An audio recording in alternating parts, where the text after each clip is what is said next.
Let's just start from the very beginning. Okay. So we will open with, where were you born and raised?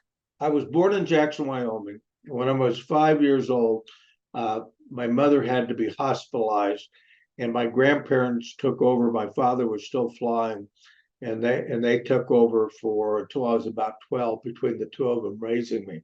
And my grandfather had interest in ranches in Jackson Hole, where I was born. I was kind of born because my father was flying for a movie company, and he was coming in bringing movie people in for hunting, and my mother, of course, was with my grandparents there, and they always left in like middle October, and he was at a hunting camp, and I was supposed to be born in Los Angeles, but I got born in Jackson, and then so I spent every year of my summer with my grandfather in Jackson Hole, and they eventually sold the ranch to the park. And I hung around Carmichael's tackle shop when I was a kid, and my grandfather had enough money to hire a guide 2 or 3 times a week. And so I learned to fly fish when I was 5 at Lewis Lake. Reel, don't reel, fluger medalist, cane rod, reel, don't reel, you know. And then I never even saw the fish. They go, oh, yeah, that's nice. And that was my fly fishing. And then going with the guides. At that time, there wasn't river trips like we know it today. They had wooden boats called pinyans, and they were very popular in Canada too, where people would. They were sort of a river boat, not particularly that stable, but they could go on lakes also. And so people didn't fish from them.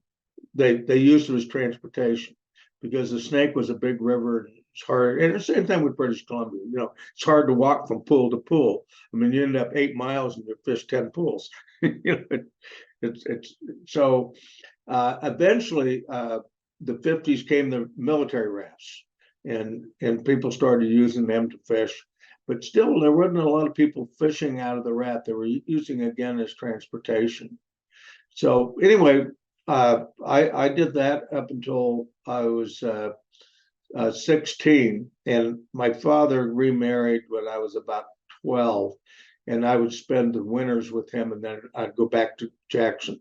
So my heart was always in Jackson. And even though I went to school in both Missouri, that's where I learned to talk, and then in Colorado. Eventually, my father got out of flying and bought a liquor store, sporting goods store in Lander, Wyoming. I spent my last year of high school there, and again, I just didn't want to leave Wyoming, so I stayed there. And he had a shop, and I was tying flies ever since I was 8 years old, and selling them. When 11 years old, I was selling flies to Norm Thompson. It was a kind of a really neat fly fishing outfitter in Portland, Oregon. And so I kind of got in. Then Randall Kaufman, who was in LA, came into my dad's store, and he saw me tying flies. He said, well, I tie flies. And I said, well, let's go fishing. I said, man, I've got to finish this order before I can go fishing. And well, my brother and I want to go into the Wind Rivers. So he said, I'll help you tie the flies. So he sat down, and that began a wonderful relationship that still today we'll be going fishing in 3 weeks in Demopolis. And of course he published books, I published books, and he had stores. We all and then we met during the very first conclave. We met Dennis Black, who is probably the biggest hero in fly fishing that nobody knows. And he his idea was to go to India and find quality fly tyers and do flies, because he saw the handwriting on the wall. The damn Baileys couldn't keep up with it. Randall and I both tried to teach women, housewives and stuff, to tie flies, and it sort of worked, but it didn't really handle the demand. And so Dennis kind of was the pioneer. But the British had already done that. The British had gone to Africa, and they had kind of set the pace. So we all three tied flies for Orvis, and so we would compare our orders, and we Randall and I both started a store in '67 in Jackson, and Randall lasted 2 months. He got a hold of a Jackson Hole winter, and he was gone. And then he went and met up with Dennis. Then he went to Portland and started his shop. Dennis got in a little bit of a situation with a girlfriend and the local marijuana mafia, and he thought it was a good idea to go to India and fight this fly operation. Now, that's Yeah. not many people know about that. And, he's passed away, and Umpqua just did their 50th anniversary. It's not in the catalog, but Yeah. it's always fun to tell the real stories. So he went to India. He found this mythical fly tying operation, made a deal with them. Fortunately, uh, the mafia guy got wiped out by his competition, so he was safe to come home and start Umpqua Feather Merchants, which was in 1972.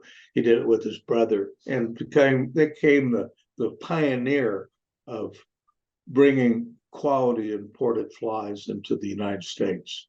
And they eventually had an operation where they sold flies in Australia and New Zealand, and then eventually he went to Thailand, and now they're in Laos and Cambodia and Vietnam. I mean, it's crazy. So that was kind of the situation of how I grew up. I was involved with sports, but fishing was really going out with guides at a young age. They were my heroes, and so I started out with the shop guiding, and with rubber rafts, got involved with Avon. We started design rafts for fishing, and I had a wonderful relationship with Avon. Designed several of their boats, which was a good way when you didn't have any money. Design the boat and then give you one. Yeah. What year approximately was this, Jack? Well, that was in the 60s. Okay. That was in like 68, 69, 70, 71, right in there. And then I met my wife, which we've been married 52 years. And she said, this is not an occupation for a married person being a fishing guide. She says, you got to do something else. Well, we had a little fly shop that was open, and she was finishing up her nursing career. We went to Seattle, and I worked for a Nordstrom's type store called Frederick and Nelson in Seattle, and got to see what Nordstrom was doing. I learned how to do a store, and so I went back to Jackson and decided we'd start a scenic business and a whitewater business, and we just decided whatever we needed to do. And there were two big sporting goods stores already in the town and a small fly shop, and the guy sold it to me. And that kind of, then we made a gamble and put a store on the town square Jackson, and it just kind of accelerated from there. 4 years later in '78, I took in partners that financially it was a really bad downturn where the interest went up to 24%, and you can imagine trying to do a retail business at 24%. But we found people that had money in Jackson that would loan it at 9%. We survived. The competition didn't, and just it's a lot of luck. And I don't know how to. I guess that is. I was lucky. I mean, everything. I just always happened to be in the right place at the right time. And in '68, Kurt Gowdy, who would mean nothing to most people anymore because it was so long ago, but he was from Wyoming and an announcer, and he started the American Sportsman program. Mhm. And it was our first uh, exposure to fly fishing and hunting and fishing on national television. There were only 3 networks in the United States then, and you probably only had one in Canada at that time. And it was unbelievable. 40 million people would watch the show, and it'd come on after the football games on a Sunday, the American Sportsman. And I always dreamed that when I was a young boy that I could be on the American Sportsman show. I'd pretend I was on the show, and somehow I always thought, well, I was going to be a sports broadcaster. And I interviewed with his television or his radio station, and he happened to be there. And I didn't get the job, but a year later, I went to the very first Trout Unlimited Denver meeting when they were just forming Colorado Trout. Okay. Colorado was only in Michigan and Wisconsin then. And Right. this and Gowdy was on the board along with Bing Crosby. They were this huge Hollywood presence or celebrity presence with Trout Unlimited. And there he was, and I knew a guy from Jackson that hauled me over there and said, "Well, haven't I met you before?" And I said, "Yeah." He goes, "No, you're a guide." I said, "Yeah, I'd only been guiding for 5 or 6 years." And said, "I wanted to do American Sportsman to Jackson." And we did it, and it became the most popular show in American sportsman history. It was reran 3 times, had the highest viewership. And it was with Phil Harris, a wonderful entertainer, who sang during the program. And it was the first time that ABC Sports ever used a helicopter to film a outdoor program. And it was just so. Then Cutting it it. led to with friendship with Kurt. He did the forward in '73. I decided to do a book to help people, and so that it all rushed in quite a deal. So I don't know. I could just start talking for the whole No, it's thing. all right. So ask me questions, and I I'm feel like letting you I'm doing go. the show and not you. I love just letting you go, especially a great storyteller. I don't get in the way. I always just wait. But I'm going to take you all the way back now to when you were a little boy. So your dad, what was he like? And I've got to tell you, before you let me know, I had just watched this show on the airplane coming back from Montana, actually, with Brad Pitt and Margot Robbie. And they're in old Hollywood. It would have been the 20s or so. And it just seemed so wild. And so now I've painted this image in my head of Hollywood. What was it like back then? And what was your father like? Well, my father and I didn't have a lot of time with my father until I was 12. He was a World War II hero, one of the first test pilots. He was in the very first Army Air Corps before it was the Air Force. And he just knew everybody, and he flew for the movie companies. But I was so young, I was just 3, 4, 5 years old, and and he had been married. He eventually was married 4 times. He was the typical stereotype from that era. And he had Hollywood girlfriends before he married my mother. He had worked for the movie companies. He was just a man's man and not necessarily a woman's man. Yeah, Yeah. I had a Well, feeling. that I didn't mean it that way, but No, I know. I know. the women loved him. Yeah, yeah. They loved him too much. Right. And so I had my father figure really was my grandfather, who loved fishing. He wasn't great at it. My father was a very good fisherman, but he was all trying to deal with my mother being in the hospital. He had went back, uh, and I would be with my grandmother on my dad's side in Independence, Missouri, and then I would go to the other grandparents, and this went on until I was in the 6th grade.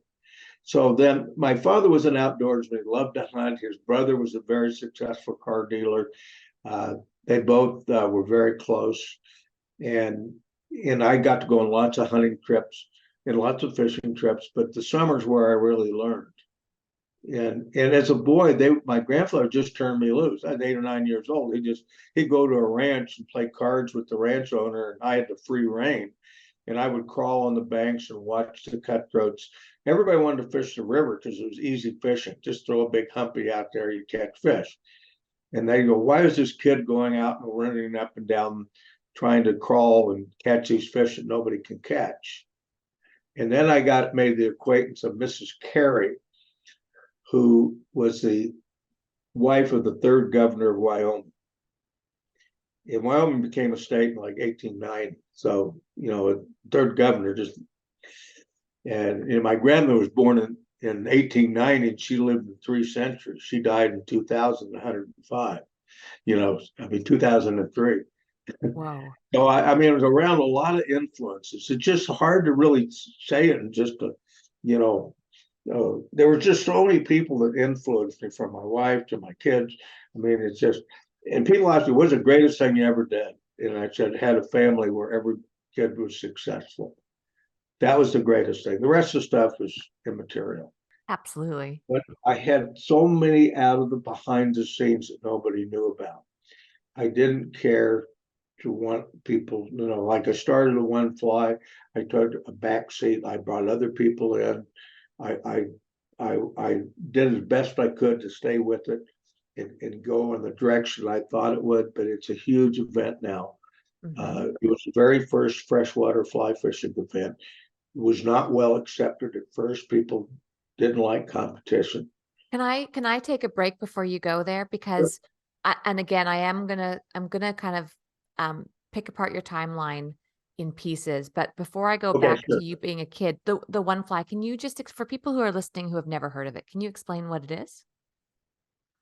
Well, it's an interesting start, and I had to tell this to my board, which, in 38 years, the board has had a big change. There's only two of us that are still there from the original board. Well, yeah, two of us. And so it started with my friendship with Lee Wolf. In 68, when the very first conclave of the Federation of Fly Fishermen happened in Jackson Hole.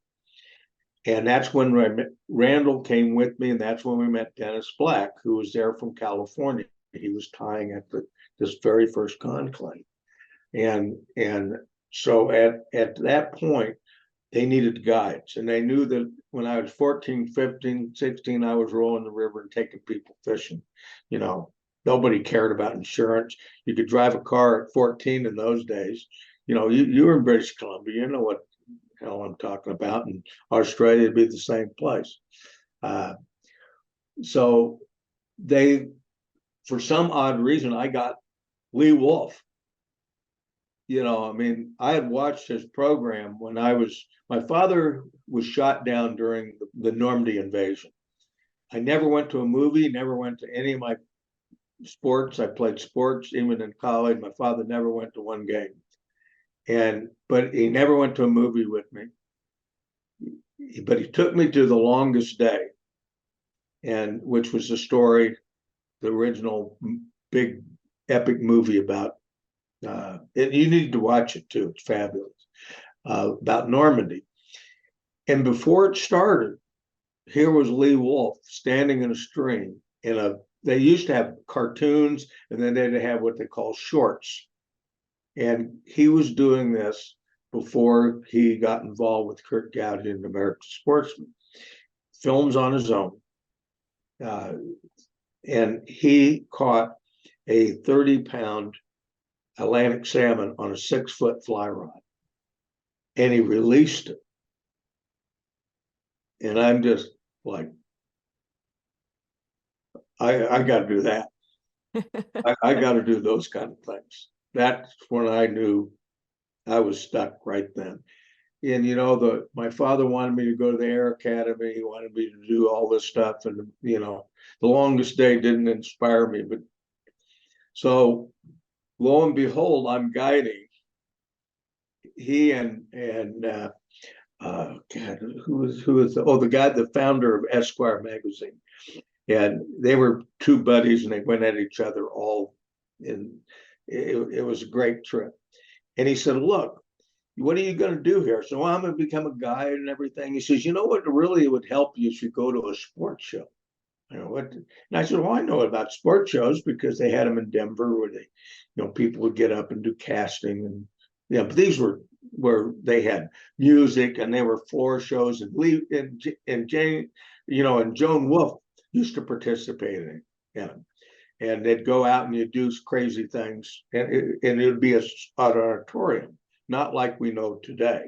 Like more of a performance. It was like a circus for the outdoorsmen. Yeah. Guys would do bird calls, vaudeville. And so I said, well, he said, I'm going to be in Los Angeles. Why don't you come out and bring a little booth? And so we met.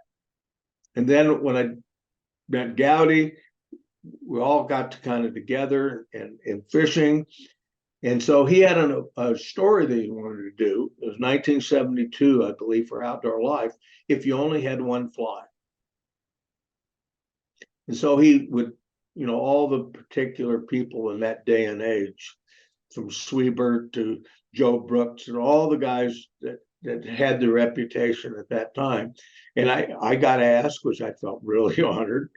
And Kirk got asked about what to fly, and he picked this fly. So it was it took a year for it to get published, and he, Gowdy asked me, his favorite fly was always a Butler minnow. That was when he picked. And he asked me, I just went to the one-shot antelope hunt, and that was a big event on the Indian reservation in Lander, Wyoming. Still goes on today. And my father got involved with that, so I knew about it when he had the liquor store. He knew Jimmy Doolittle. He knew all the Chuck Yeager. All those people were friends of my father, and they were all involved with this one-shot antelope hunt. And Gowdy said, "Well, why can't we have a one-fly contest like this?" I said, "Hey, it's a wonderful idea." He says, "We're having it right now." Said, "Hire a guide. You and I are going at it. One fly." And this is the guy, the greatest announcer that ever lived, worked for all three networks. In 1 year, he did the Super Bowl, the World Series, the college. He did every sporting event there was to do back in the 60s and the 70s. And so everybody knew his voice. He was in movies with his voice. And so here you go. We went down, I'm like 24, and we're going down the river. And Dennis makes a cast into the bank. Oh, he's a little short. Gowdy comes through. Oh, he gets the fish. Now you go to now Howard Cosell.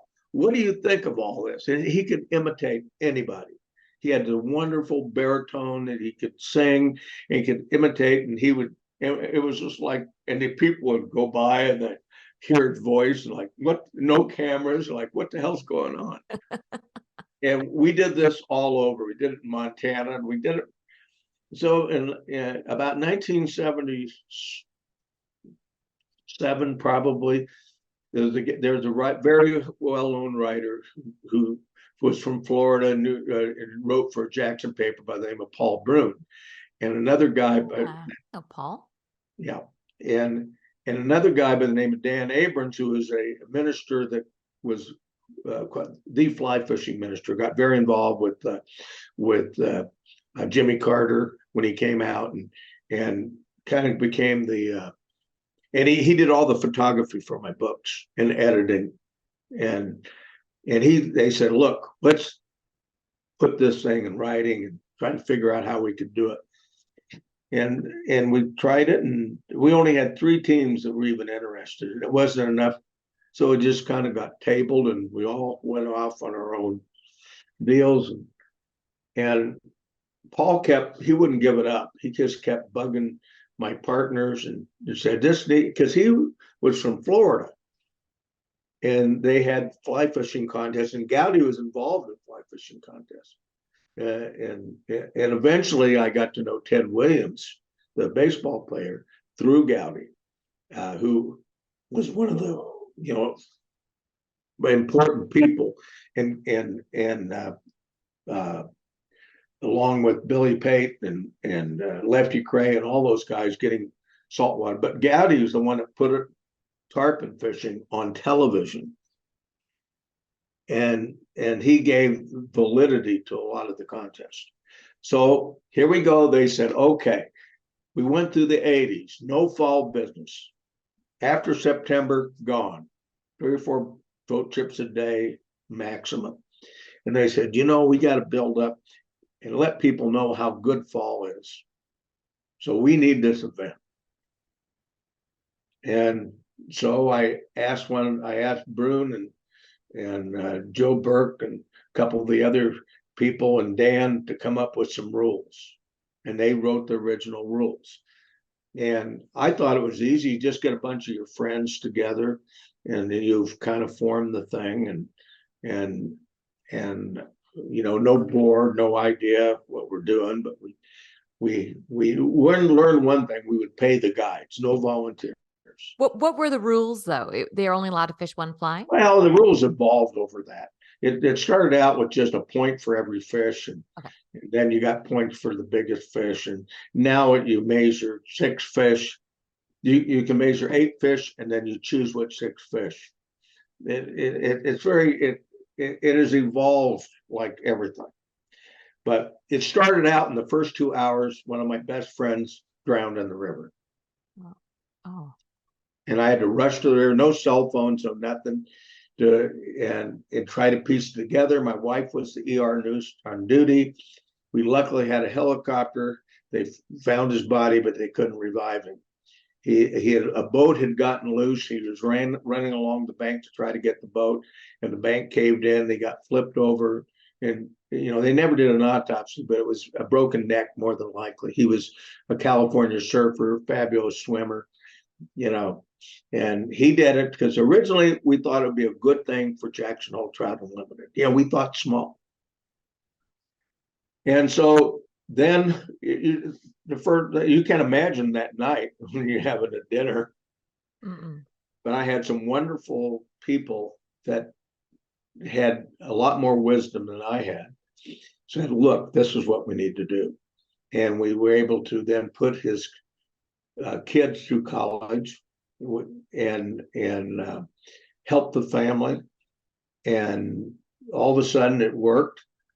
And by 1990, we had Lee Wolf there, we had Gowdy, we had Chuck Yeager, we had movie people, we had all kinds of people within 5 years. And then I had a problem is I had all these friends fighting among each other. Don't bring your friends on a board. You go find tough guys, and so we formed a new board, and we had some wonderful board people, and it grew from there as a fundraiser, and we've raised over $20 million. Actually, we're more up like about 30 now. The annual banquet will take in about $500 to $600,000, but we join other projects, help them get started. So that's a big part of we'll give away $500,000 a year, and it's evolved. I mean, wonderful flies came out of it. People would design flies, the double bunny, the Chernobyl ant, all these Amy's ant. I mean, convertibles, all these crazy flies. In 38 years, the winning fly all got notoriety. And so, but probably the biggest benefit was fish census. Same time every year, same rivers fish the same way, and you're measuring the fish, you're counting the fish, and you turn it over to the game and fish. How many people participate on average every year? Well, it's the same every year. There's 40 teams, 44-man teams, so it's 160 people. They're allowed to have guests. So one guy fish one day. So it'll average with the wives and everything. It's about 350 to 400. Then you have the guides. It takes almost 100 guides, and that presents its own challenges. We use 2 rivers, South Fork of the Snake in Idaho, and the Snake in Jackson, where we have permits with the national park, with the Forest Service, with the BLM. I mean, the bureaucrats take over, but we also help them with money to do boat ramps, and all our money goes to stream rehabilitation. Now we support 2 biologists every year in school for undergraduate and graduate work. So and then we do 3 kids fly fishing days and expose kids in Idaho Falls and Star Valley, Swan Valley, and Jackson. And the average participation is about 400 or 500 kids. Whoa.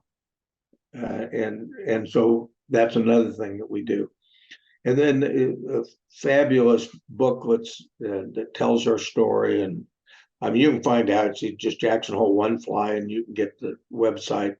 We have these wonderful volunteer people that are well-to-do and retired in Jackson. They're still young. We have the owner of Stio Sportswear, which is a big sportswear company. He's on the board, and we have just wonderful people. They're really good in their field on the board. It is really, and it's spawned about 300 other contests throughout the country. Yeah. And one of them is for money. You can win money on Calcutta.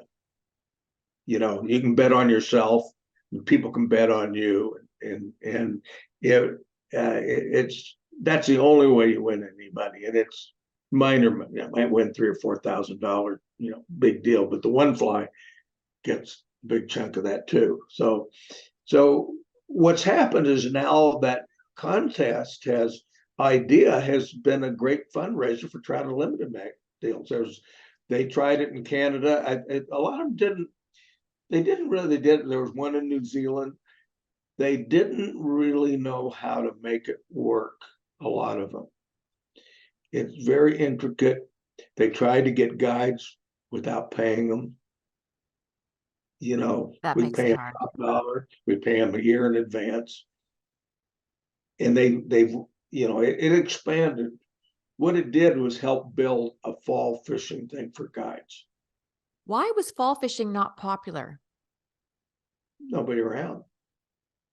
You got kids, you got grandkids, and it's the fall.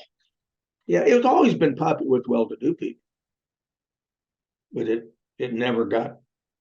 It all came on the tail of the renaissance of fly fishing, which when you start getting Fenwick rods that were $80 instead of cane rods at $300, it became.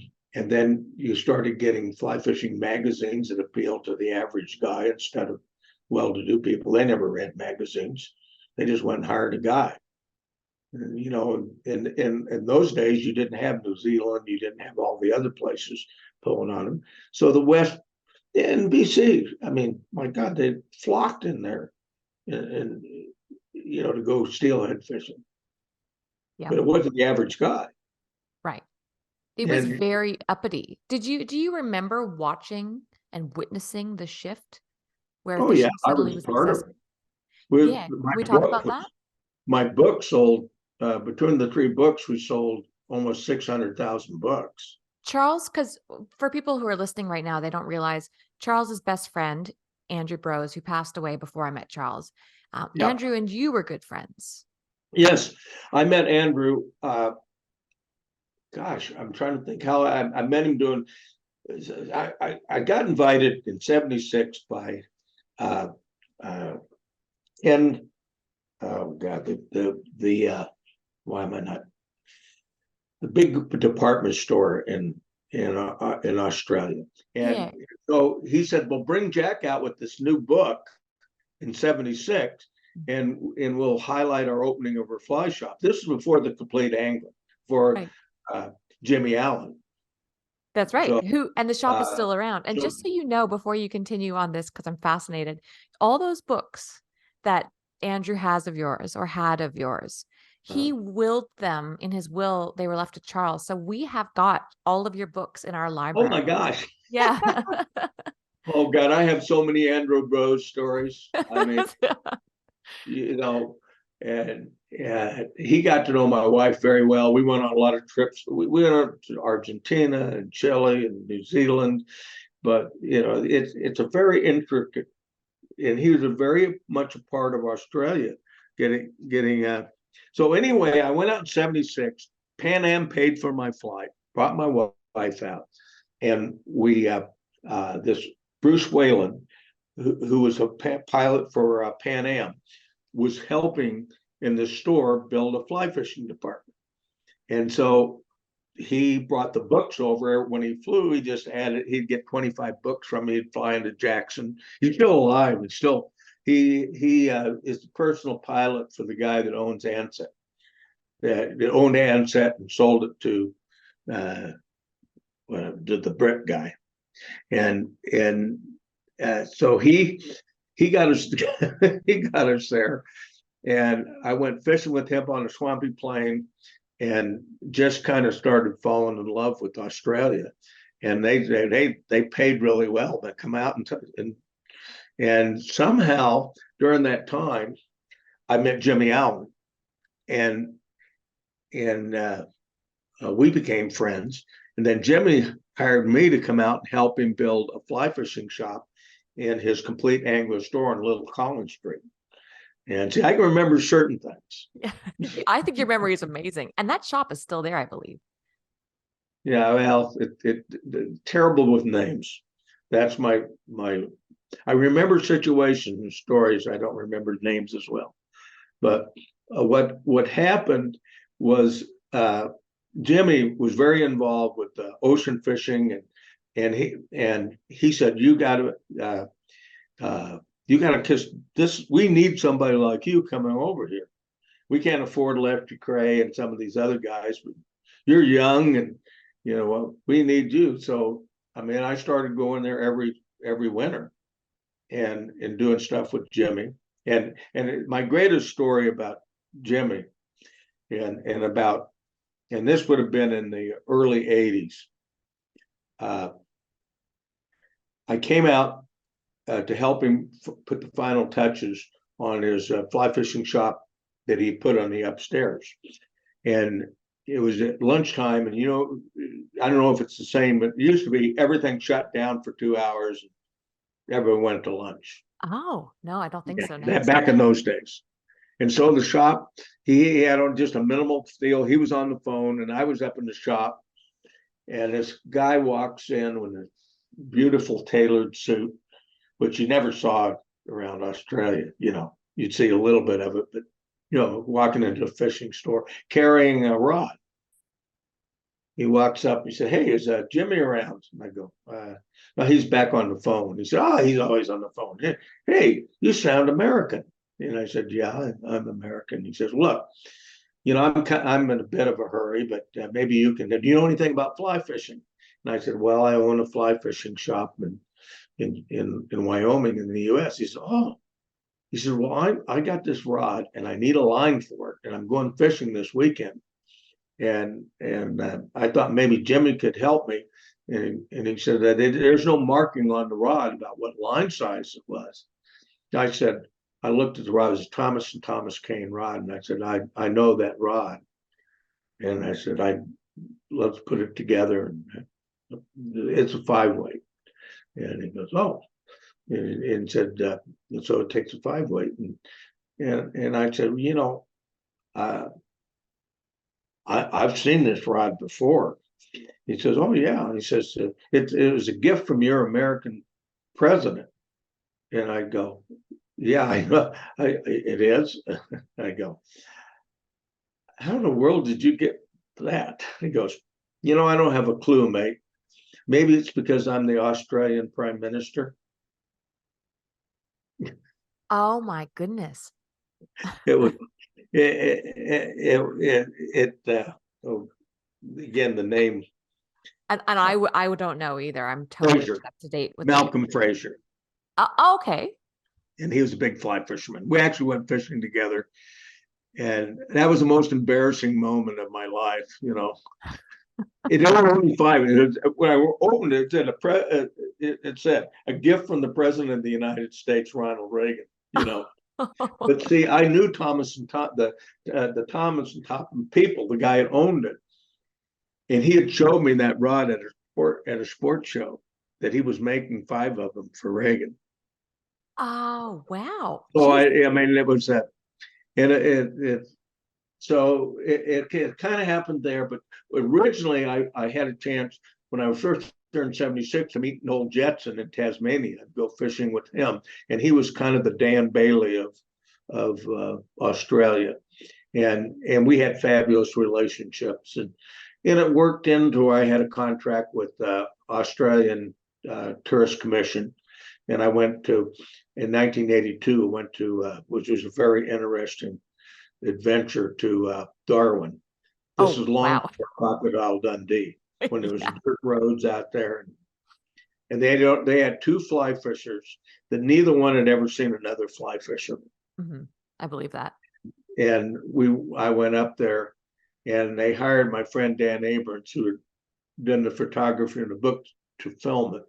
And it was to go see what the fly fishing opportunities would be for all the fish that were up in. And the only time I could do it was during the wet, which, made it a little tougher. But we went up there and just had an incredible adventure. Still got some of the footage on 8mm with no sound. Cool. Was it for barramundi? Yeah, barramundi and whatever we could catch. How I many mean, crocodiles did you see? For people we met listening, this guy. Darwin's way north and it's very dangerous, even now. Yeah, well, I know we had guards when we camped out. And, Oh, yeah. I had dreams of the crocodiles coming in and getting us. Oh yeah, that was it was an adventure. So I wrote a report up for ATC and said this is something that should be, and what you need to do is to bring Lefty Kreh, at that time was the best known in fly fishing, bring him out on a familiarization trip and then get your educated, because I'm not a saltwater fly fisherman. I've done it, but I mean I wasn't qualified other than and I'd already started helping Tasmania. But during that time, I got hired by New Zealand to put together a 20-year program, 25-year, to develop the lodge system. When I started, there was one lodge, Hookah Lodge. And so I worked with Simon Dickey and Tony Entwistle, a bunch of the New Zealand guides. And we brought out 50 fly fishing shops from around the world so they could see what New Zealand was about. This was in the 80s, because they were having a very bad return rate, and they were selling it to Texans who couldn't fish. They'd gone to Alaska and they figured it to be Alaska. And so we had to develop it, and I brought them television shows. And it was a wonderful relationship. Went all the way till 2000. And, it's one of those deals where you work yourself out of a job. Right. Once, and then I went back and did Tasmania for 5 years. And then I did Argentina and I did Chile, and I actually did some work for British Columbia on the eastern part, where they were trying to figure out how they were going to tax the hell out of the Albertans and keep them out. And it's a little, I got involved with all these things, guides associations, and I just started at a young age, so I make all the mistakes. But it was wonderful, and then somehow I met Andrew when he did the shop in Sydney, and that was a great experience, because he came over into the one fly, brought several years, brought teams, and it really he was wonderful at promoting Australia, and we did a lot of trips together, and then I had the two boys, Tom and the guys from River Somewhere, which are your popular, and they were just young and they were in college and learning to fly fish. And I asked them what they wanted to do. It said, we want to be the best known comedians in Australia. I interviewed one of those guys. Goodness, what is it? Tasmania gave me a trip on it was our 25th wedding anniversary to Tasmania. No fishing, just 2 weeks. They took care of it, my wife and I. And so we topped that off with the trip to go down the Yangtze River, where we flew in. Air New Zealand flew us to, I had a deal with them and then a deal with Qantas. And they flew us to Qantas flew us to China, okay, Hong Kong. And on the flight going out of Sydney, here comes this program on, which is A River Somewhere. Rob Sitch, that's and my it. wife I flew to Melbourne. But Rob Sitch. yeah, Rob and Tom. Right. Yeah, yeah, oh, yeah. Well, and yeah, it goes on. He tells the story of Jimmy Allen at the World Fly Fishing Championships in 2000 with Malcolm Fraser there, and they tell that story with 1,000 people out there, and I'm in the back hiding about the rod. How'd you get this rod? Yeah. So anyway, I see him on there, and my wife said, "Now that's a fly fishing program." She says, "You do okay, but these guys are the best."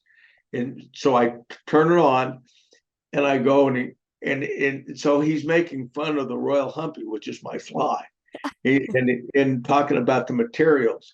And this is like directly to me making fun of me, you know, in the second person. This is not according by the book, which was my book, which Royal Humpy's on there. German Shepherd tail. If you get the very first one, which is the Howla one, the very first one they did, you review it and you can see how they make a little fun of my fly. So I go, I know those guys, and I said, who are they? Well, the best known comedians in the country. Yeah. I go. So when I got back to go to Tasmania, I called those guys up on the phone and said, "Come on, you clowns! What do you think you're doing?" They go, "Man, we want to do a program in America with you." And so they came to America, and we did a program, and then we got reacquainted at the World Fly Fishing again with Rob. Rob kind of stayed more in it than Tom did, Yeah. but I think I don't know. You know what? They still had their frontline program. Yeah, so Rob, I flew down to Melbourne a few years ago to interview Rob, and he now has Working Dog Productions. Yeah. I did work for Working Dog. Yeah. This is so cool. It's Yeah, such a small world. it was crazy. I've got wonderful pictures of it. Can you tell me about the Humpy? How did that all come to be? Well, the Royal Humpy it was my fly. The Humpy came about. It was a real interesting take on the Humpy. It was originally Montana called it a goofus bug. A guy in Jackson gave it the name, kind of a promoter, Boots Allen. He was a lake fishing guy, just one of those guys just kind of on the edge of doing things. He would use minnows where places he shouldn't use minnows, and his sons were guides, and now his grandson is one of the premier guides in Jackson. And he just gave it the name Humpy, and he called it the home of the Humpy. He had this fort. He built this thing like a fort. I worked for him when I was 15, and his wife would crank out these god awful looking Humpies, but they worked. And the original guy was a guy from San Francisco, Jack Horner, and he had the Horner's deer fly. And it hits kind of and I say that in the book, it was kind of the one that started it all. And then Bailey did the Goofus, and I took and the guy was older and he didn't care. Fishing was easy. And I looked at it and said, "What's wrong with this fly?" I always looked at flies and said, "What's wrong with it?" And the tails would come apart. And usually the scruffier they got, the better they fish. But then they started floating wrong, and the fish would refuse it. And I thought, well, Dan Bailey had experimented putting moose tails on Adams, regular standard dry flies. He was from the East, and he's the one that took Lee Wolf's patterns and popularized it. Lee had never really even envisioned the Royal Wolf. His first was a wolf pattern was I'm going to say the gray or the white wolf, what he used up in Canada, what they call coffin flies, which are hexagenous, big size 6 mayflies. And that's where the wolf patterns came about. And they skated them for Atlantic salmon too, and brook trout. Fish are, and so he kind of put moose and elk on tails, which the traditional Eastern patterns were done with hackle. And you'd have to look at, because we didn't have the hackle then. We had hackle that came from India It was horrible. And there were a few people that were really into it, growing hackleback in Pennsylvania, that certain colors and all that. But that again changed fly time when they were able to get beautiful saddles. But so I thought, well, why can't we just put a moose tail on this? And moose mane would never disintegrate. And then we started looking at getting better grade of deer. We started getting people that would look for good hair. I mean, and that kind of what started my books, because we did a lot of talking about hair and how to deal with hair. And so of all things, I was with Charlie Ridenhour and Joe Humphreys. You know who Joe Humphreys is? Yep. And they were both Olympic teammates in wrestling. And in the mid 50s, they had come out to Jackson, and it somehow, because I was hanging around the shops, I got to go fishing with Joe and Charlie. And Charlie ended up staying in Jackson and becoming a guide for me. And we were out there, and Charlie and Joe couldn't see Humpies. They had trouble seeing them, and they would miss fish. And Joe, even in his late 80s, he remembers it far better than I did. I remember, like, good Lord, I mean, I have no hope if you can remember this. Yeah, you were 14, and so I remembered that, and so I decided to put the white wings on them, which meant they would be visible. And Lee Wolf that was his favorite fly, that was a Royal Humpy for a number of years, because of the white wing and the floatability of it. And one of the great things that I got to do with Lee was design a fly, which is one of Umpqua's #1 sellers. He had tried to do parachutes, and he figured the best way to do parachutes was do it with plastics, and take the hair and stick it in the plastic. Permanent, then you wrap the hackle around the plastic, indestructible. And he did some stone flies that were really pretty ahead of his time. And he said, the biggest problem we have is that the wolf patterns were good in fast water, but they're not good in slow water. They ride too high on the water. And he said, I just think if we could get a double wing, which would be the wolf wing on a parachute, we'd have a winning pattern. It would then imitate more mayflies on slower water. They would then become spring creek type flies.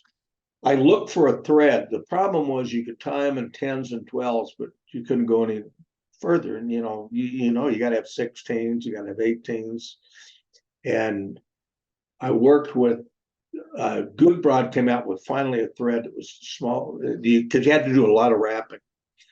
And Umpqua took that pattern and just got it to perfection. They tie it better than I could ever tie it. What you buy off the counter, and became one of the #1 flies. And I never promoted the fly. I could sell a lot more of them. It just never got promoted. It just came kind of that quiet secret in the box. And and then we did the Amy's Aunt. I only have 2 flies in the Umpqua program. Started out with 16, now I have 2. And every year my checks keep going up. It's not how many flies you have, it's how many you sell. That's right. Yeah. Yep. And it has just become the #1 fly. So if you're going to fish tricos, which you can't see, there's nobody on earth can see a trico. You can put a wing on it, but when it's on an 18 or 20, you're not going to see that. I don't care what color you put on it. So we use the 18 Parawolf, which floats like a cork. You can see it from 100 yards, and it's 18 will get you by because they'll be booming always. So you go in to the tricopods with this fly that doesn't bother them, because they're used to seeing. And And 50% of the time they take the parawolf instead of the trico. But it helps you because the more you fish, the more you understand what the distance is. And you get a sense, just like a Vladian European nymphing. He didn't even wait for the feel on the line. He just knew there was a fish there and he'd just go and it'd be there. And it's the same way. You see the rise and you see the right rise, lift your rod, you got them. And we learned a lot of that double fly thing from the Kiwis. That's the best thing I ever did was going there and learning. They did it because Americans were terrible casters. Not that they weren't good casters, they were never trained for short, accurate casts. They were trained for distance.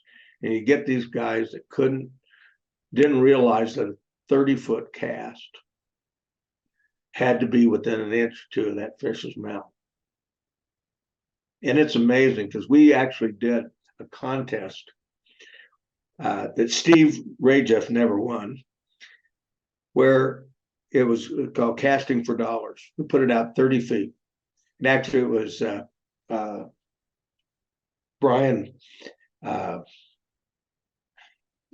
I go again. O'Keefe? Brian O'Keefe is one that thought it up. Go buy a beer, dump the beer out. What are you drinking? Then you set it down there, put water in it. And when the show is boring, you go out there and see if you can put it in the cup. And it costs you $1 for each cast. Winner take all. Oh, this is fun. I'm going to do this with my buddies. It's unbelievable. You can't believe how many people can't put it in there. Ray Jeff, we got it up to $400 during the best. I used to be the host of the Best of the West casting contest at the ISC shows. And so Ray Jeff would come and win it. And then another guy, it was always these fabulous contests. And so I started adding that to the contest. And so you'd be this big long line of people putting it out. And Ray Jeff was in there. And it was going on and on. We're ready for the finals. It was in Salt Lake, the finals. And he said, somebody's got to win this. And this guy's walking by. He had a steelhead lodge in Washington. And his wife said, hey, you need to get in this. And she said, well, look at all the people. And Ray Jeff was standing there and said, look, you can go in front of me. And the guy gets in there, goes right up there, first cast, puts it in. Almost $400. It's an easy $400. Yeah, got his $400. That is hilarious. Ray Jeff looked at me and said, I shouldn't have told him. He should have gone behind me. Yeah. No wonder Ray Jeff doesn't win. But I mean, that was the problem we dealt with New Zealand, is trying to educate it. It was not long casts, short, accurate casts. We designed fly lines, which now everybody makes, with taking the Lee Wolf the triangle taper and shorten it, and you don't need any more than, and Andrew sold a ton of them. We made it for Cortland, and Cortland was really big in Australia. But Tony Entwistle and I designed it. We ran out of fishing. We had nothing better to do. So we designed it on the sand of a river in New Zealand. Then it was on a cocktail napkin and watching the Super Bowl. And then we gave it became the taper. Cortland had it, and then everybody copied it. They never patented it. Oh no. But it was, so, you first had 4 feet of level line, depending 5 feet for 6 weight, all the way down. And then you started your taper. And at 27 feet, you're into running line. One cast. Easy turnover. House cast over fish. Yeah. I've always wondered how New Zealand became popular, but now I know. So they basically fixed it with exposure with those 50 shops. Did it just set off like wildfire from there? Yeah, it did. First of all, airfare started going down. Okay. They started tourism in New Zealand. And I think what the main thing is the challenge. We were getting better fishermen. we're getting people that were kind of bored with what was going on, and they thought they were big stuff. And we said, "You think you're big stuff? Let's find out how big stuff you are. Let's take you to New Zealand and get humbled." I can tell you, Mike Lawson and I, our first trips there, we were humbled. It was a Oh, humbling experience. same. For the first few years, Jack, I really, because Charles is a very good angler, and he would look at me and say, "Oh, I thought you were a pro." I was really embarrassed my first few years in New Zealand. It's made me a So way you're better still angler. married? That sounds like something my wife would say to me. Right. He's a very She sexy always pastor. catches He's kept more me. fish than me.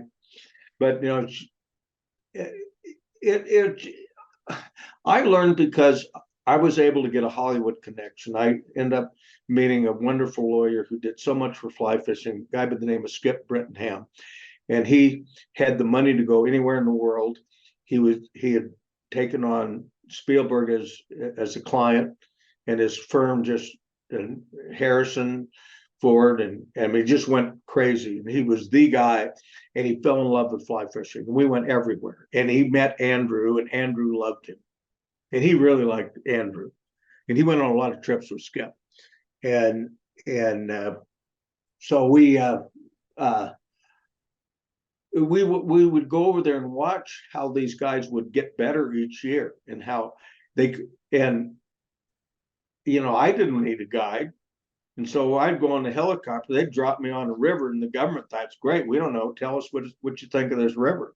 So I was not only getting a check from them. Skip says, "You're talking to my wife," said, "You can't do this unless you get the same amount of money what you make in America doing speaking." So, and that was fair enough. Skip said, "Fine, I'll pay you. You can speak to me." And I got him with the best guides, and he just got better and better. And then he got involved with world fly fishing. We all went in '88 to Tasmania for the first time America entered the World Fly Fishing Championships, and we got humbled. Yeah, yeah. And and then I kind of, then there was no set way of getting on a team.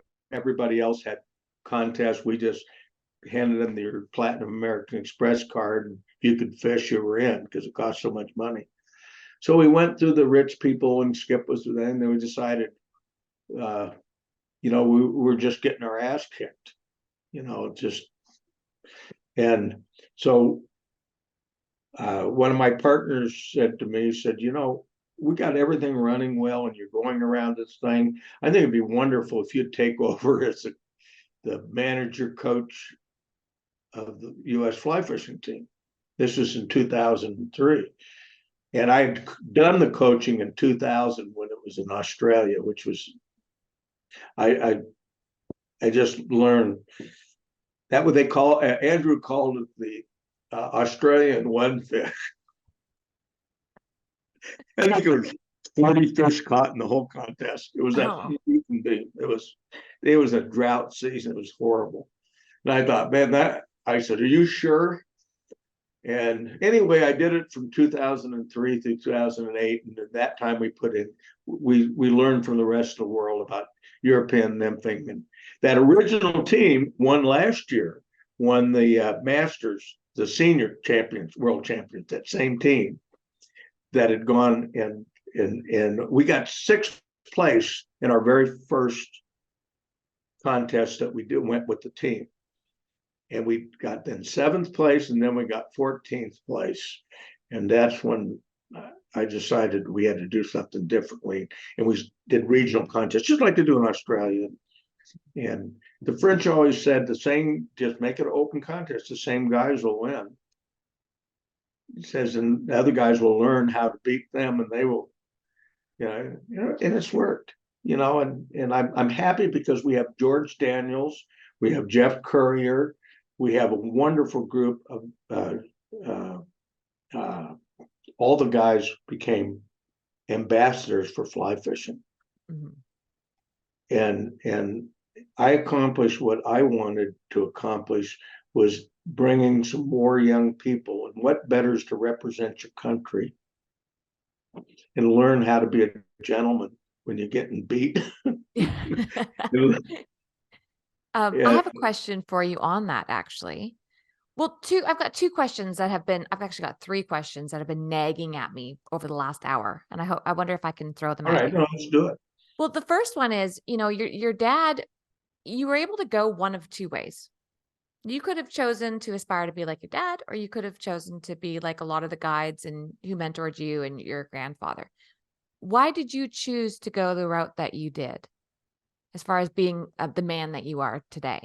Well, I was a reasonably good baseball player, so I could get a college scholarship. And my father flew for a major league baseball team, so he did it for about 5 years, and so I got some of the best training you could ever get. And so I really hadn't had in mind what I really wanted to do.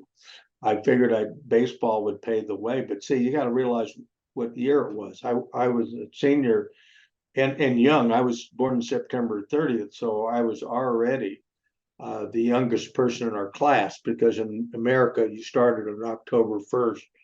So I was the youngest person in the class. And so I went to college, I was 16, for a month, then I was 17. But so the war was gone. Vietnam was thing, they were sending your grades in to the draft boards. You didn't have that in Canada, so it's hard for somebody to understand. And I wanted to finish school, and I had this idea that maybe I ought to join reserves. We had ROTC, which is, if you stayed in college, you would have to go in after college. So I did that, but then they were cutting ROTC programs, and they moved it from the college I was going to, what meant I would have to move. And you couldn't do that with the scholarship. So I just joined the reserves, figuring, oh well, I can get through college. Well, I didn't last 6 months until they called the reserves up. So I was now displaced from college and sent to Fort Ord, which was not a bad place to get sent, and ended up doing about a year and a half active duty, and then ended up getting back into a reserve unit that had nothing to do with Vietnam. So, and I played baseball when I was in college or in the Army because I was good at it. And I did portraits and painting. So they didn't think I was going to be a very good soldier. So I did murals for in the brand new barracks and got all kinds of wonderful treatment for doing that. Then went back out, and all of a sudden I'm stuck with having to be in a reserve unit, and then Randall and I met up, and then we went to this conclave, and this guy said, if you can start a shop here, and then if you can make it for 3 or 4 years, I'll sell you this shop, which he had all the right brands and everything. And it was whether I'd go back to college. I definitely didn't want to fly airplanes. And it just seemed like wonderful to tie flies, and Randall and Dennis had a big influence. All of us none of us finished school. We all had college, but Dennis was a grandfather when he was 32. He finished college when he was 15. He was brilliant. I mean, it was just crazy. I don't know. It just sometimes you don't. And of course, all my kids are either medical doctors or PhDs. Well, They I had meant more about you, the man, and why you didn't end up being, maybe a womanizer or going down a certain ethical path. But your answer as far as your career goes is just as interesting. well, my sister and I both went through the thing. My sister stayed with my father, and more than I did, and he did a good job with her. Right. And I was always a rebel. I probably still was. One fly was a big step. I always did things that were kind of on the edge. The book, nobody thought that, you always have to take chances, you got to extend yourself. But as Ted Williams told me, he said, when that pitcher makes a mistake, the same kind of mistakes that you do, He says, when he makes a mistake, you make him pay for it. And he said, think of a sport where you fail 6 out of 10 times and you're the greatest hitter that ever lived. And if you fail 7 out of 10 times, you get to play in the major leagues. If you fail 8 out of 10 times, you don't play. That's batting. It's where the heart. He always said the 3 hardest things to do is swing a golf club, cast a fly rod, and hit a baseball. That's what Williams said. And he was considered the greatest hitter of all time.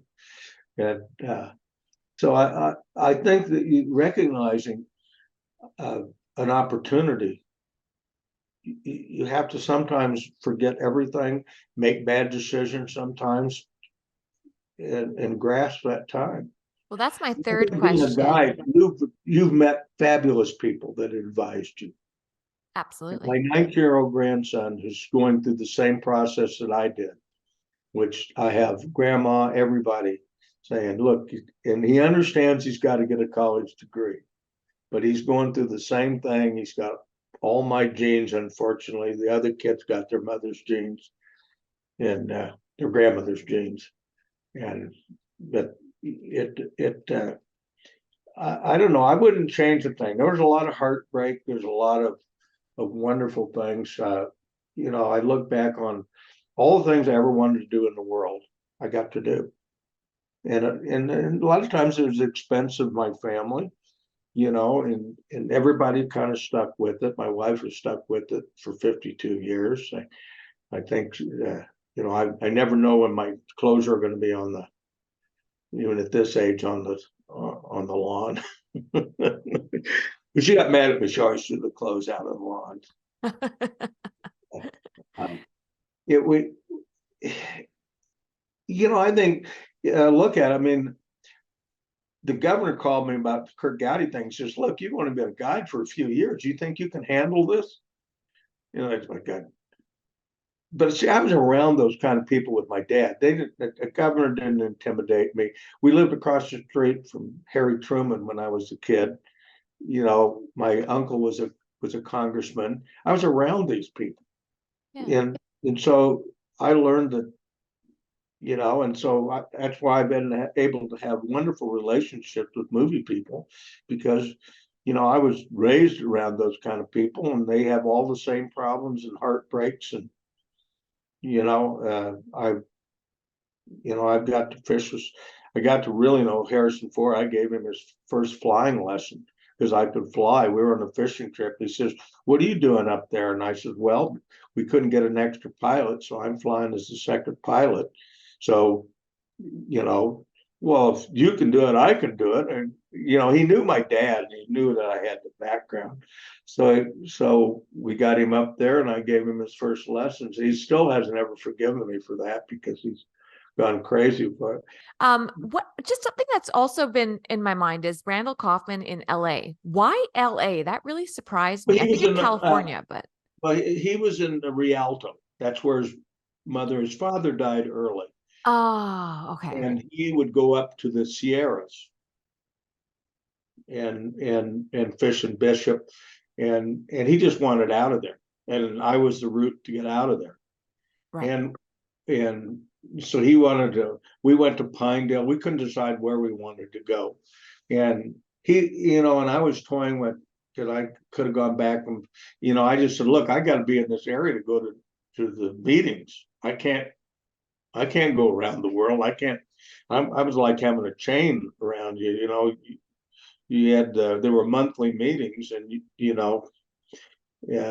so Randall and I just, we ended up doing the same thing. And when I did my book, he called back and said, look, can I do the book about nymphs the same way you did it? And he did it. And he did it with the publisher and Amato Publishing, which were cheap books, and he flooded the market during the river runs through it boom. And that was a real interesting time, and I couldn't find. I still have the leather. When I did the book, we sent it to Winchester Press, which did the digest books, which were really popular back then. And they sent me a letter back, said, we don't want to do your book because it's too regional. Oh, okay. Because the Western Fly Tying Manual. And so I kept that letter, still had that letter. Your book is So one of the most popular trout books of all time. yeah, well, my banker said, well, why don't I'll finance you. He's a fly fishing. His son worked for me, and his daughter is the CEO of UPS. So it was a pretty smart family. And he said, I'll back you. And in the book, it says to my fly fishing banker. And so we self-published it. Randall he says, man, I said, get rid of that.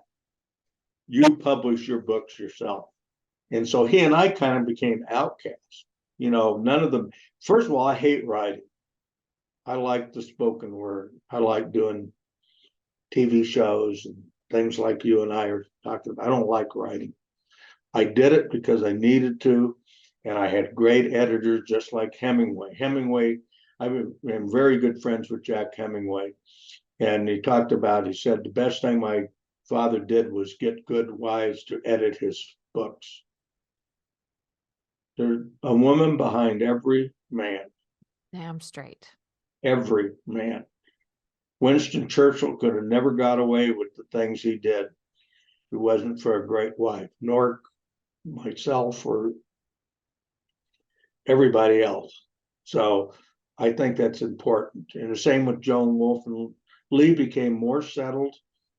And I have to think of this because you'll love this. Because you've been around the men when you're guiding. So Lee and I are sitting there, and he wants to go to the One Fly, and he wants to write an article about the One Fly, about a contest. And so I'm visiting him up at his place in New York on the Beaverkill River, and it's a beautiful place. He's got a landing strip, his plane's there, and he's next to the Rockefellers, has the Beaverkill Inn, and Mike Rockefeller did not want to follow in the paths of other Rockefellers. He just wanted to have his inn. He didn't want to keep the park stuff going, and so they had that wonderful relationship. And so we're sitting there, and he sees to the plane. He says, I haven't flown in 3 or 4 years. And I said, I know you fly. And I said, let's go visit my lodges. I'm going to get qualified. And it just seemed what an adventure. I just couldn't wait to do it. And so Joan brought out wonderful strawberries with brown sugar and sour cream and wine and all this wonderful spread. And he says, 4 greatest things in the world start with that: food, flying, fishing, and you can use your imagination. Actually, he said the word, but Joan goes, "Flee." Yeah, she just kind of keeps me tamed down a little bit. But I never forgot that. And unfortunately, we never did get that trip together. But I got to spend 2 weeks with him in the last 2 weeks of his life, and got to film him talk about his life and everything. And he and Gowdy both talking about it. So the experiences just go on, sitting there with people all around the world, and that's what it's all about. It's not necessarily the fishing. Both my daughters wrote that wonderful line that it's not the fish that you're fishing for. It's Memories. Walton's great line about it. It's and I just was on the phone today. You'd love this. Just a doctor, very good fly fisherman. She has to give a 10-minute talk to a doctor's convention in Jackson about the history of fly fishing. Oh, cool. 10 minutes. I said, well, you tell them you're going to give a history of medicine in 10 minutes. And I said, ever wonder why doctors and lawyers love it? It's because they can do all the things they do in medicine, which is detective work. My daughters are internal medicine. My best friend, internal medicine. They're the detectives, try to figure out what's going on. But the patient doesn't die. And lawyers, deal with degrees of truth. There is no one way or another. And in fishing, there is no degrees of truth either. Is. So, they trying to find that. Wet fly will always work. Mm-hmm. And engineers too. I've noticed there's lots of engineers. Yeah, it just that it's a type of psyche. Not that anybody can just enjoy doing them, but to get into it and know the Latin names and know all that type of thing, it takes a certain type of personality. You're making me giggle thinking about your daughter 10 minutes fly fishing history. It's equivalent to trying to interview Jack Dennis in 2 hours. So your story is this big. I was the first person to read A River Runs Through It as a professional fly fisherman.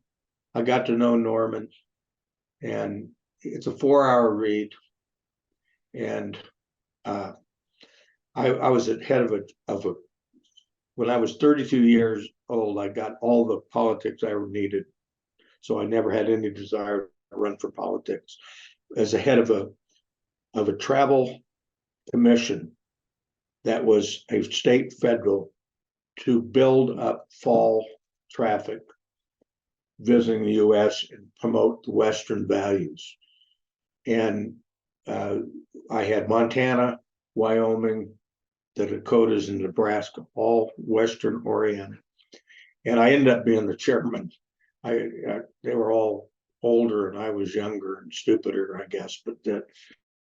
But this gal introduced me to Norman, and he wanted me to read this book at one of our convention things. And so we were there for like 3-day conference. I had a chance to read it. I went back there and met with Norman, and he says, "Well, what did you think of the book?" And I said, "Well, it's probably the greatest fly fishing story ever told." He picks the book up and throws it back at me. I mean, throws it at me. I catch it. He says, "You reread it, and I'm going to have breakfast with you on Monday. And you think about what you just said." So I went back, went and read it and started grit. The second read was better. I've read it, I don't know how many times, and it was him trying to understand his brother through fly fishing. How could somebody be so perfect in fly fishing and so unperfect in life? It wasn't a fly fishing story. It was a story about a man trying to understand his brother, who was so perfect at one thing and so unperfect at the other, and why his father liked the other one better than the one who did everything the way the father wanted it done. So I got to meet John McLean, who would be a wonderful guest on your program, the son, who has written some wonderful books. And we've become good friends. And I helped him on he did the 100th anniversary of the Two-Hearted River and he did the forward is as long as the book. And it was analyzing what his father would have got, and a man trying to deal with a war through fly fishing. Just not a brother nor a friend, but him. And it was just fabulous getting into the mind and learning more about Norman, and then getting involved with the movie. I knew Dr. Close, who was Glenn Close's father, and Glenn was a wonderful fly fisherman, and her father was the best. He's discovered Ebola, and she wanted. I'm trying to remember. William Hurt was her boyfriend, the actor, and he was a fly tyer. He used my book when he did Kiss of the Spider-Man on Broadway. He was a real avid fly tyer, and they went up and tried to get more Norman to sell him the script. Norman just didn't hit it off with them, and so everybody was like, "How do we approach Norman?" So Redford's people came to me and said, "How do you approach Norman?" Well, will you be our technical director? I said, I just can't do this. One of the best decisions of not doing something financially, it wasn't a Wyoming story, it was a Montana story. And I told him to hire John Bailey, Dan Bailey's son. It was a Montana story. I said, he has the Dan Bailey fishing day. He will make sure that it gets done the right way. And so Redford hit John and said, well, how much do you want? He said, I want nothing. Because you will listen to me if I'm getting no money from it. All I ask is a picture of you and I on the catalog. That's it. And they agreed to one it. of the reasons it became such a success, because he listened to John, and John knew what it was like. And the son got involved too. Right. And that, and it was so well done. So well done. It was game changing. And that actually Sometimes segues, you got to learn to say no. And that's a hard thing to say. especially an opportunity like that. You're going to be faced with that. You got a huge career ahead of you if you choose to stay with it.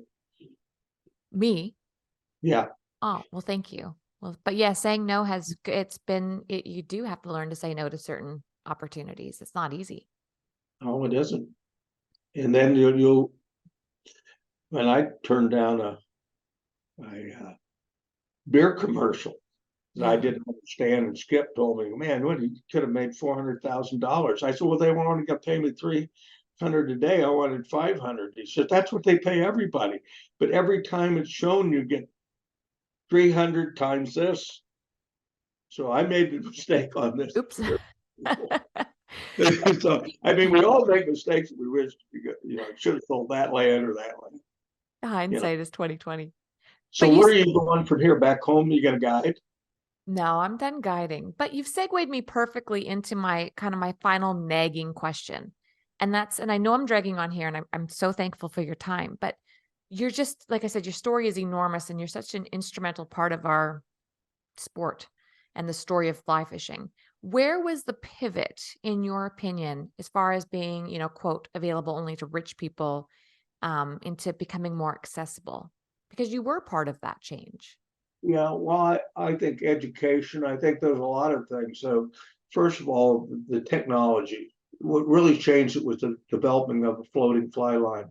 When I first started fishing, you had to have gut leaders. I still have my gut where you had to soak them.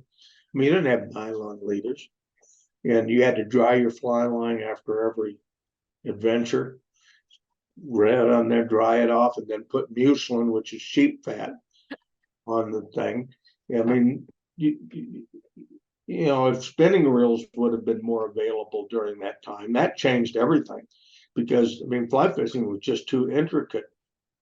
Wasn't necessarily hard. People use fly rods to fish Colorado spinners and worms and sculpin. Some of the most deadly fishermen I ever saw was a guy who could sling a sculpin on a 9-foot fly rod and work it because they were so flexible. I mean, they were deadly. I mean, they had to get rid of sculpin. I mean, bait fishing with minnows. It was just, I think it's when I look at it, I think that pivotal was the fly line change, and then Fenwick coming in with affordable glass fly rods. Shakespeare tried it. They were using metal ferrules, and they were too heavy, and but they were still working on the process. Fenwick came in with the ferrulite, and you could get a decent rod for $50 those days, and where cane rods were $300, $400, $500. Now we're talking in the 50s and 60s. That was a lot of money.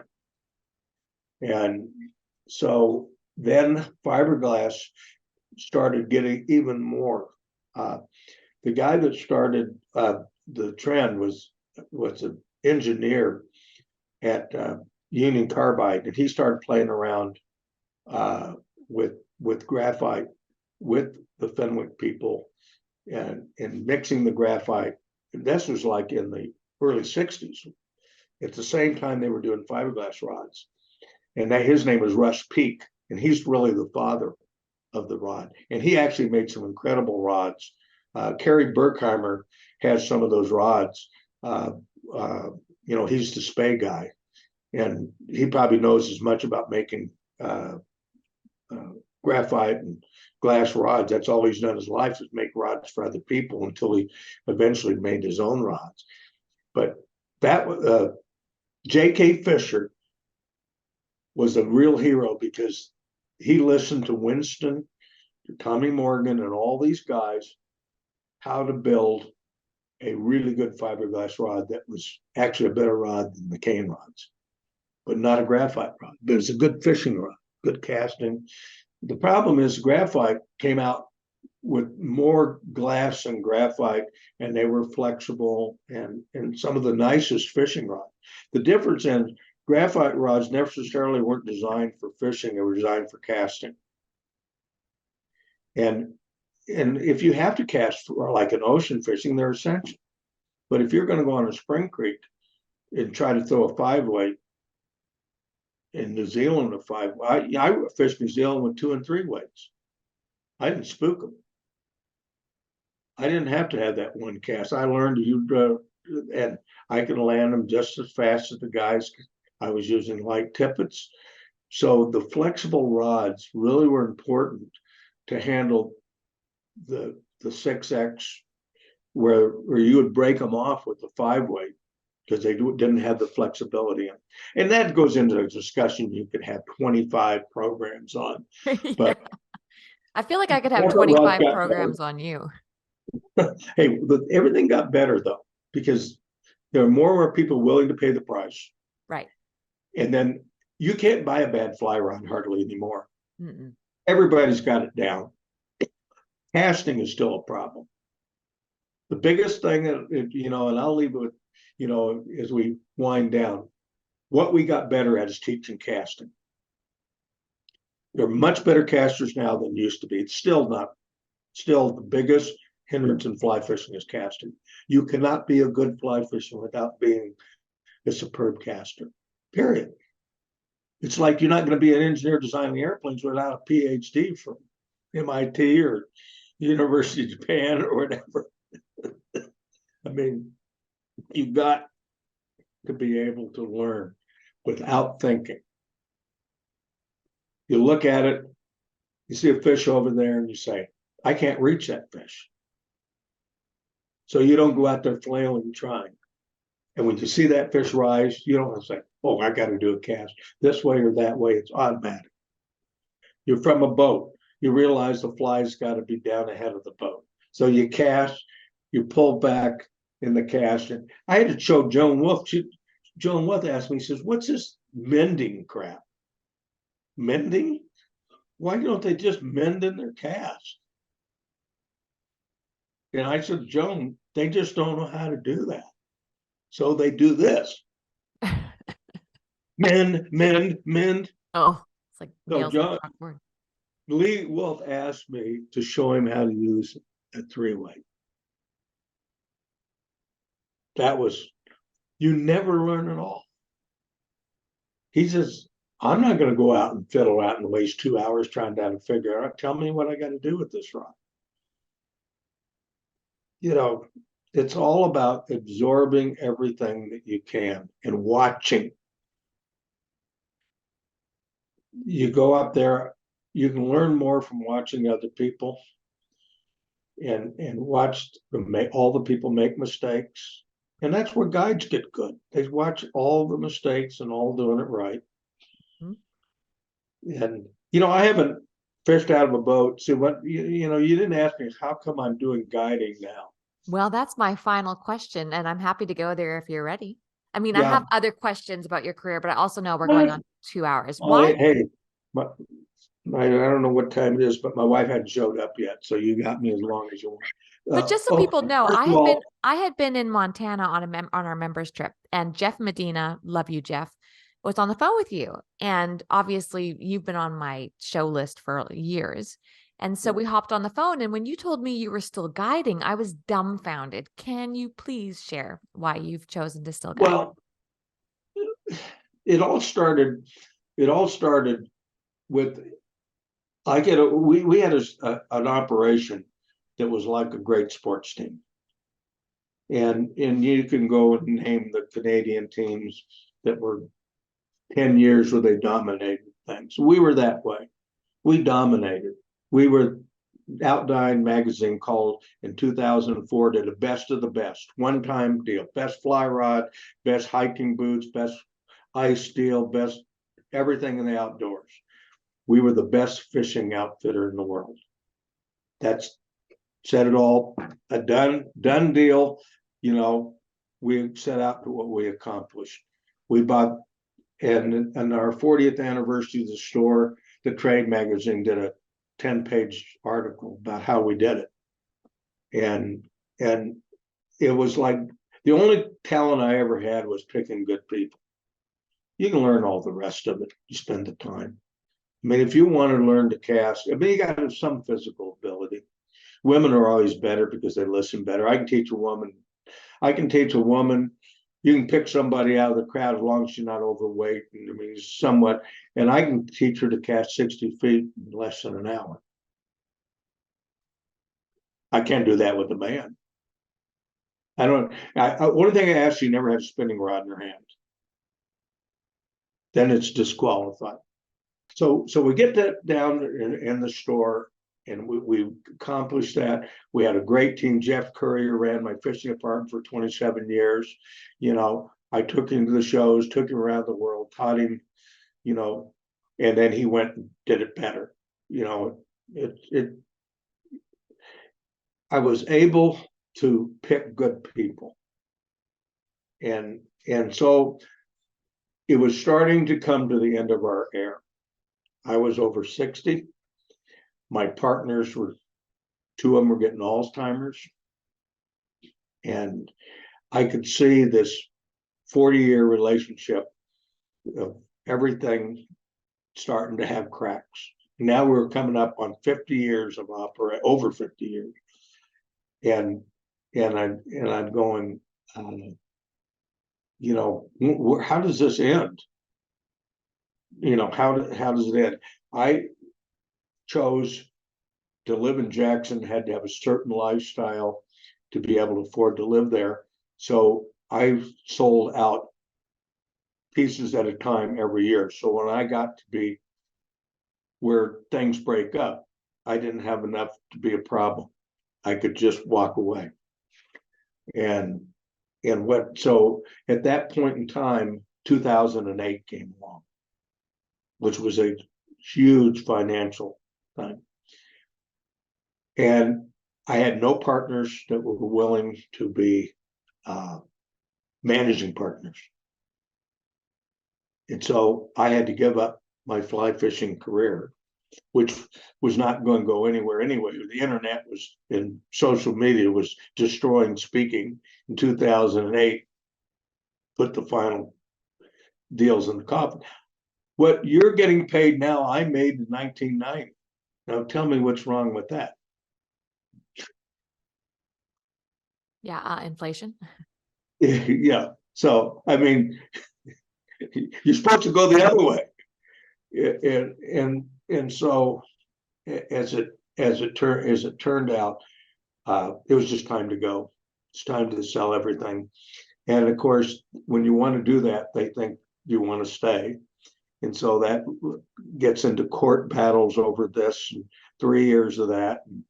And I'm now 64, and I'm going, my accountants say, it's time.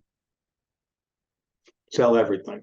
So, and we decided to sell everything.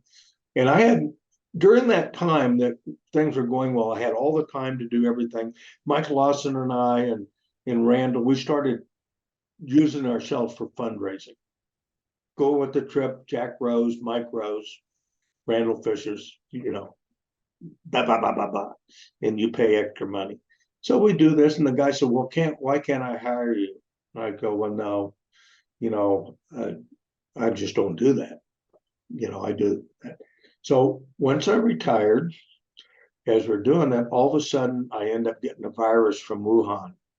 This was 13, from a guy who was running a fly tying factory. We were doing a speaking engage together. He gave me the virus. He got the virus and went into our hearts. I went into congestive heart failure. and I had to have ablations and change my lifestyle. So it was good that I was out of it. So we decided to follow grandkids. So we moved to Salt Lake, and and then all of a sudden I decided I got to do something. So I'm now helping run a expo. For 8 years, I ran an expo, and during that time, Child Unlimited and all these companies approached me and said, "Well, how much we pay you a daily fee and let us sell it to raise money." And I did it for a whole bunch of corporations. I mean, not corporations, but nonprofits. Yeah.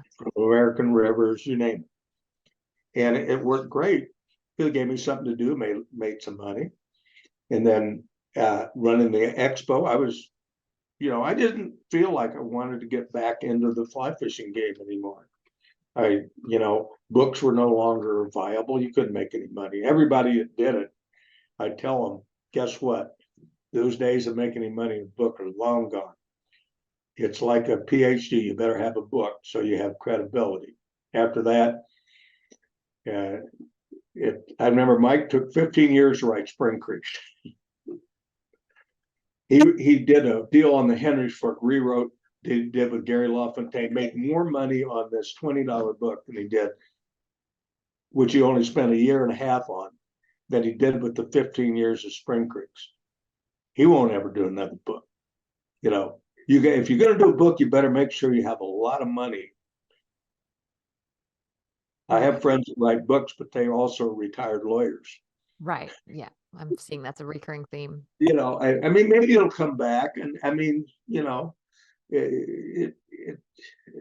so anyway, I started doing that and enjoying it. And it gave me a chance to be back in Wyoming. So all of a sudden, these people that had bought these trips became friends, and they had more money than me. and so it became a way where I'd still do some stuff to raise money for other deals, and it gave us extra money to do things to Santa and I, and do things with the grandkids. And so we did the 8 years in Salt Lake, ran that. Then the COVID knocked that down. I mean, you saw what it did to sports shows and everything. So after that, I came out and did the guiding during the COVID thing, which was really good because you're away from people. Oh, so that's when you got back into guiding?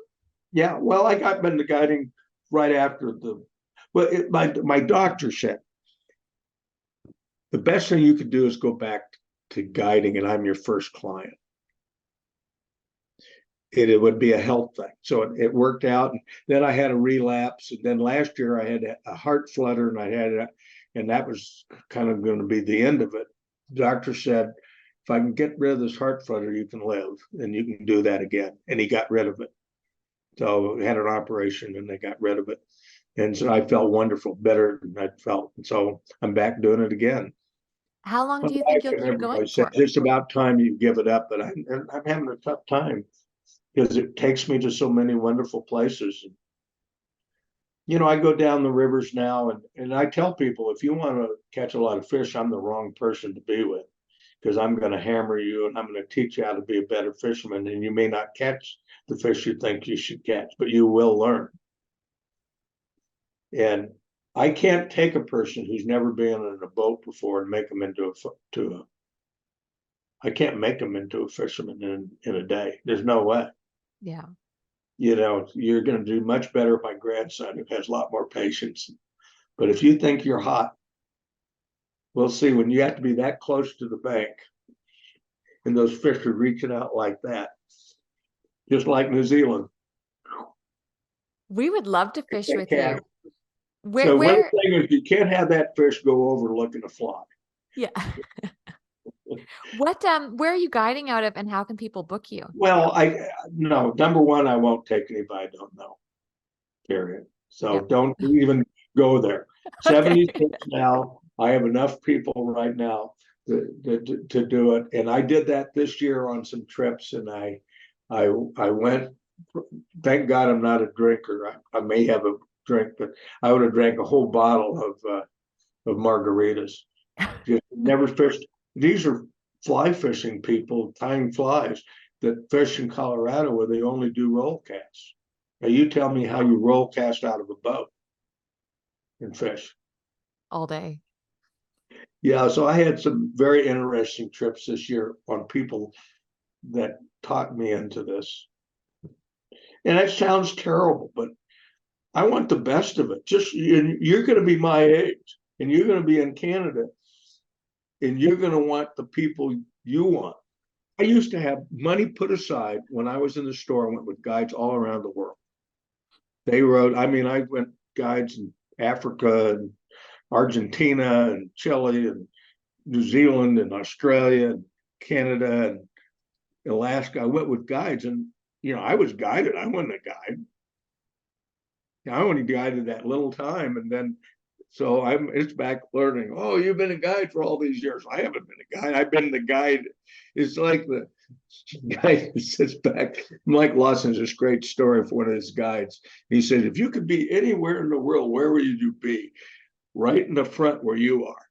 Right. That's true. You would be back here rowing this boat. Yeah. But I haven't even hardly gone fishing. I went on, I didn't fish at all last year. Randall and I occasionally would go. I don't go. I mean, I get all the fishing through rowing the boat. I'll put it over against that bank. Here's the fly you need. Nope, not there. Got it. Okay. Now look at it. See that fish coming up? You've got to be right by that. You got to be that 6 inches off the bank into that. And you got to have the right drift. When they do it, Magic. and then don't put them on the reel. You're in a boat. Strip. Keep that rod high. You get them on the reel, they're gone. And see, we're digging with rivers that are half the size of the Madison with Right. brush. And you can't put them on a reel. You know that. You know what a steelhead does if you let him get all that line out. So you're fishing on when you're in the smaller rivers, if you get them Smaller on the river. reel, if you get them on a reel, so you're saying it's more advantageous to have. Well, what happens is they run on. Yeah, you have to get right off the bat, you hook them. Okay. They're going to want to go. You make them earn. You don't let the drag make them earn. You make them earn. You keep that rod high, and you let the line go out, and then they'll run at you. That's a common thing. They'll run right at the boat to take the fly. Yeah, and that's where people they set the hook, and then they got the line over here. What is so hard about casting and putting the line under your finger? I don't know. And then when you set the hook, you pull down on it, and you're right there to do it. And you're not out here figuring. Don't you love it when they go over there like that with the line? Like, hey, did you ever heard of Giardia? I mean, that is next level beginner though. So I can now you're setting the stage. I now have got context. Right. And I don't care how good you are. There's just so different levels of good. And there's nobody that's all around. I've never seen. I've watched Lefty Cray. I've been around him. And I've been around Joe Brooks. I've been around all these guys. I've seen some of the best fishermen I've seen, nobody knows. I mean, they just quietly go about their own business. And it's like baseball players. There are times when you're the best. If you're lucky enough for a brief shining moment, you're the best. And I've watched casters go when they were young all the way up until they got old, and watched how it changed. How the older they got, the tougher it got. And it's the little things that make a difference.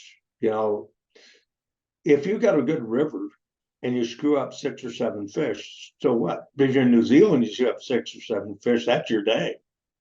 Sometimes your whole trip.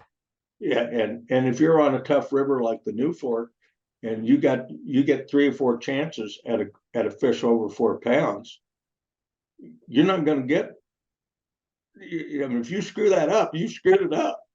you maybe get away with getting one or two screw ups, but and so and everybody does it. Randall, I mean, I watch Randall break rods on fish, and we get a big laugh, but he doesn't care, and I don't care. You know, it's the people that paid you some money that you don't want to see. Uh, but I did go with my daughter Amy. She's well known because the Amy, it's named after Amy's aunt, which is Right. one of Umpqua's #1 sellers. And so we went with this really good guy. Every year we have the One Fly board meeting. We go on a group fishing trip, and you can invite whoever you're on the board to go with you. Some board members go with each other. And so I took my daughter this year, and I had a just fabulous guide. And we just had a great trip. And I thought, wow, this is good. I need to do more of this. But when you're retired, you just can't afford those trips anymore. That's the thing. I can't jump. I mean, I did all these trips, but I can't do them now. First of all, physically going to New Zealand, that's a tough deal. I could certainly go to Tasmania, and I love fishing for brown trout like bonefish. Yeah, in the lakes. Oh, wonderful. And the birds and the wildlife. And it's all just the gum tree broken off dead oh, heads. And it's just I love it. Yet 90% of the fly fish in America wouldn't love it. mm-hmm. But lake fishing is getting more popular thanks to Phil Rowley and Brian Chin. And it's just been that's the best thing. Now let's finish up too about where fly fishing went. The rods got better, lines got better, leaders got better, information got better. Joan pushed really hard along with Lefty and Mel and all that to standardize teaching. That was good. That's learning to cast, not learning to fish. I've got some of those whatever the top level fly casting instructors can't hook a fish to save their life. Cast out there and they have no idea how to hook a fish at 40, 50 feet. Yeah. What Joan and I always had a problem with that program was that they didn't teach you how to be teachers. Just because you can throw a football and connect up doesn't mean you can tell other people how to do it. And that was the only problem I had. And I just felt Lawson and I were in the same thing. It doesn't make that. Yet that helped get at least people so they could fish. You don't have to be a superb caster to enjoy fishing. You just need to be decent. But if you want to be good, that's how you get good. It's to me, you can read all the books in the world. If you can't deliver the fly, what is good is it? So I think that improved it. And then all of a sudden you had everybody in the world becoming teachers and social media and all that. And I think we're at a point where all this has led up to it. Now we're at a point, where do we go from here? Now we're getting too many boats on the rivers. We're getting, I never understood why people, the minute they become fly fishermen, they want to teach their friends. Hunters don't do that. Hunters don't tell you where the elk are. So I mean, it's just like you love it so much you got to share it with somebody else. Yeah, right. It's a good point, because the last thing I want to do when I'm going hunting is take anyone with me. Hey, I love fishing alone. I love being dropped off. The greatest thrill of my life, been dropped off on a New Zealand river, and I had the river with nobody on that river but me for the whole day. Yep. And nobody's going to look at my cast or whether I screwed up or anything. And it's still like that. I would never try with a guide being there or somebody else. Right. It makes you, and that's what I did as a kid. Crawled on the bank, and I remember this lady that took me fishing. I told you she was the wife of the third governor of Wyoming, and so she started taking me fishing. My grandfather was not. He didn't want to fish spring creeks and stuff, and she was a superb dry fly fisherman. Just, oh, and I actually have her reel, and it's a Hardy Perfect, and she and another guy.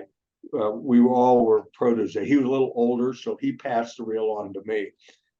But I remember I would crawl in the trees and I'd drop little squirrel tail blue duns over the logs and strip them in and catch it. And she was over making these beautiful 40-foot casts, 50-foot casts with the cane rod.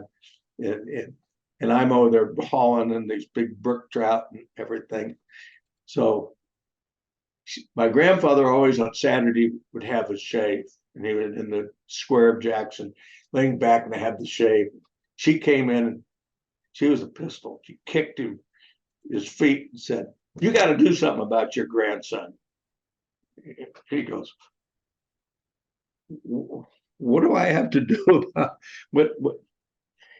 You got to teach him how to fly fish." He says, "Well, he catches more fish than me. I don't know what you're talking about." The trouble is, he uses wet flies. And my grandfather said, "That's all I use. I don't know how to fish dry flies." "John, you're impossible."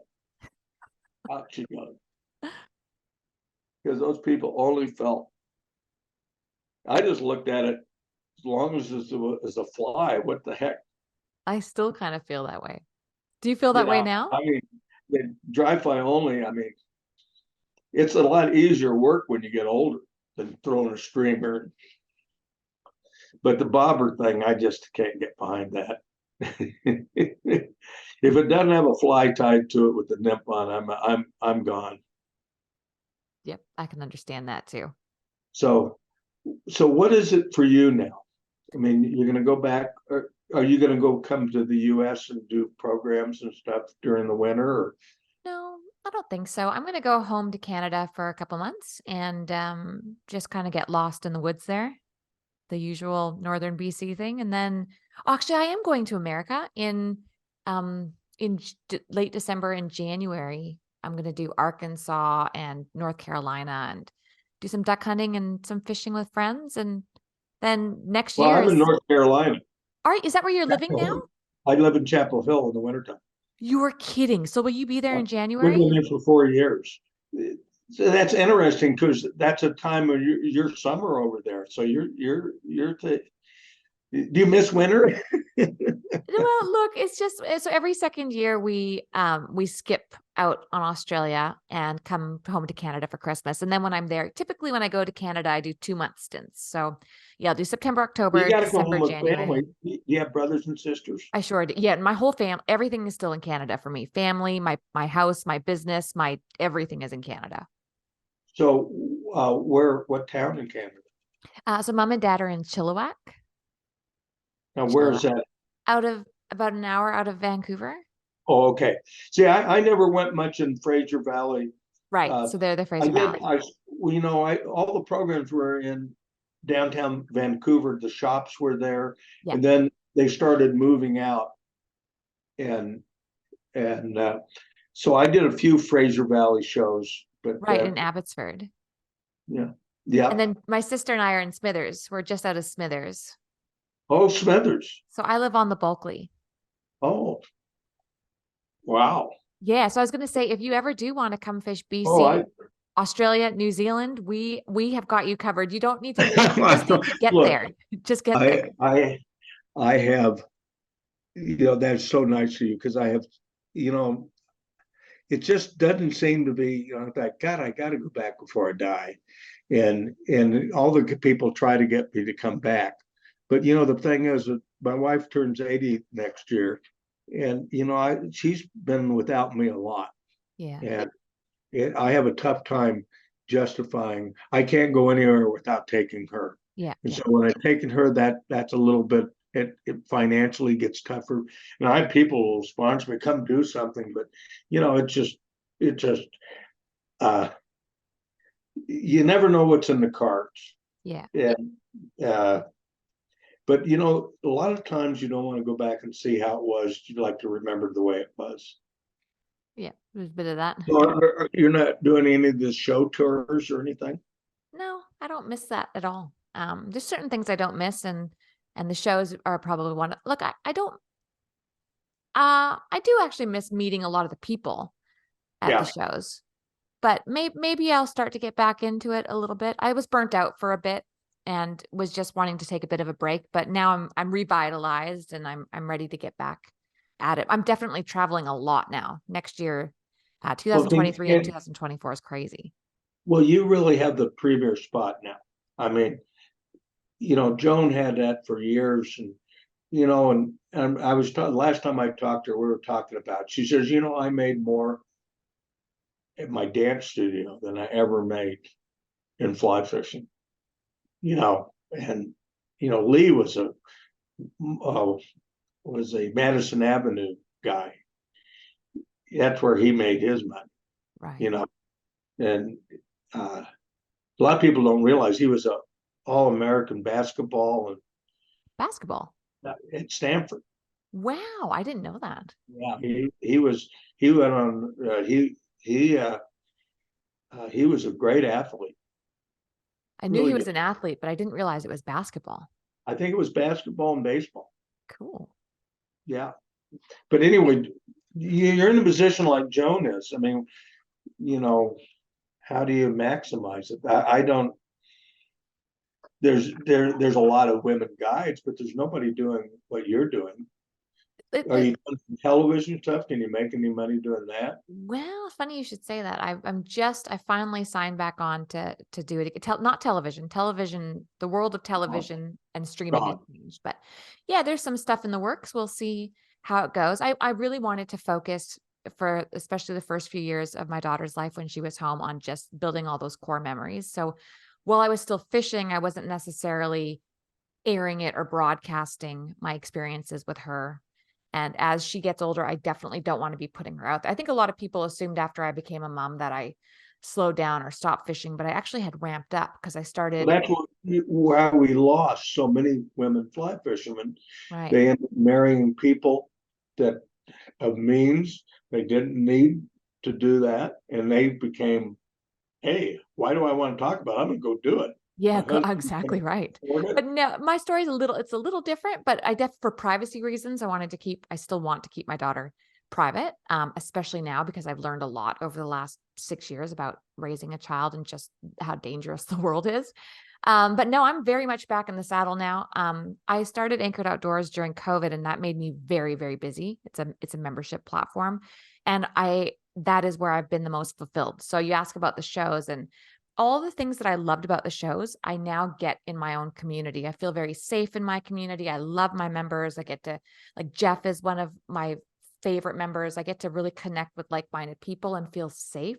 Whereas before it was always kind of impersonal, right? The internet was impersonal, television was impersonal, the shows were impersonal, but now I'm in my own little commune and I feel very safe and I'm fulfilled and happy there. But on the downside, it means I'm not quite as out there in the public eye. So I need to balance Yeah, those two things. And yeah, that this was year's only, I didn't want to write in the magazines. I just never saw the use of the magazines. They never ever broke 200,000 members. I mean, they they say they tried to make you feel that they were the influence on fly fishing, and I saw far more people at those shows and that didn't read Fly Fisherman magazine. To me, I felt that we were gaining more uh, being out there than writing articles to wait a year to get paid. yeah, that's Yeah, right. It and is like if that. you did, a lot of them never Yeah. did. Totally. And yeah, it did make me. I did a few articles, and I just didn't. And it's funny how they judge that as what you did if you wrote a lot of articles. And I'm really out of the thing. I'm not going to to the shows. I think every once in a while I'll get a hair say, well, why do I want to go make no money and be around and just talk to people when I can be spending that with my grandchildren? And you're going to be in the same boat. But see, you're at the time where if you need good, get members, shaking their hand, and so you'll probably have to do that a little bit. You're going to have Yeah. to be out there. And I'm happy to do that. I'm happy to do that. Like I said, that was one of the things that I did like about the shows was me. I didn't like standing on my feet all day, but I Hey, think that there's a way to make it work. well, let me tell you, I used to do fly casting, a demonstration. I'd do 3, 4 a day. Right. And it'd be 45 minutes of standing up there. And I'll tell you, you, you get tired, you know. Yeah. And hungry, and you have to use the bathroom, and you have 1 minute to make it from there to there to Well, there, and you just can't quite get there. well, I was older, so I was like, unfortunately, this is the end of it. I will talk to you in 20 minutes. Yeah. No, Look, and I think a lot of it for me too is when I was younger, I was out there in the public eye and I wasn't that skilled and I did a lot of stupid things that make me cringe now. And I need to also, I need to remember you're not 20 years old anymore. You've come a long way as an angler. I just now with phones, everyone's so quick to press record on you and it makes me really nervous. I get real bad stage fright. And so I just need to, yeah, I need to be confident in the skills that I've achieved or that I've been able to gain over the years and then get back out there. Things are a lot different than they were 20, 15 years ago. well, yeah, the thing is that you're just gonna have to, I still do that. I mean, there's gonna do I never really quite got that. I never had a picture once with, I think I've got a couple, maybe 4 or 5 pictures that Harrison wanted to do with a cowboy hat. It looks like a total fool. But I don't have. I have some pictures of Richard Pryor and a few, but I never did get this, you know, type of thing. But Right. people want it, and it's funny because a lot of them don't know what I look like as an older, but they Right. know the name. I've had them ask me, "Do you know Jack Dennis?" I said, "Yeah, I think I might know him." So, what's your name? Jack Dennis. Oh, well, you're not the Jack Dennis. I said, there's a lot of the Jack Dennises out there, but I don't know. It gets funny, but it is nice at my stage and age to be recognized. But there was a time when it became a problem because you couldn't lead people. I went through it with Lefty. I, he was a very interesting guy.